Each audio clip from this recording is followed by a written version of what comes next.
பெயர் ராகவா. நான் 3ஆம் வகுப்பு படிக்கின்றேன். இப்போது காமராசர் பற்றி ஒரு பாட்டு பாட வந்துள்ளேன். கல்வி தந்த கர்ம வீரர், கல்வி தந்த கர்ம வீரர் காமராசர், கற்பு காந்தியாக வந்த காமராசர். கல்வி தந்த கர்ம வீர காமராசர், கற்பு காந்தியாக வந்த காமராசர்.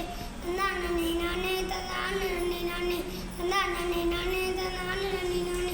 கல்வி தந்த கர்ம வீரர், கல்வி தந்த கர்ம வீர காமராசர், கற்பு காந்தியாக வந்த காமராசர். கழனி காட்டுல மாடு மேய்ச்ச பிள்ளைகளை, படிப்பே தெரியாத பட்டி காட்டு பசங்களை, பள்ளி இங்கிருக்கு படிங்கடான்னு சொல்லி மதிய உணவு தந்த பாசத்துக்கு சொந்தக்கார. தந்தான் நன்னே நானே, தந்தான் நன்னே நானே, தந்தான் நன்னே நானே, தந்தான் நன்னே நானே. கல்வி தந்த கர்ம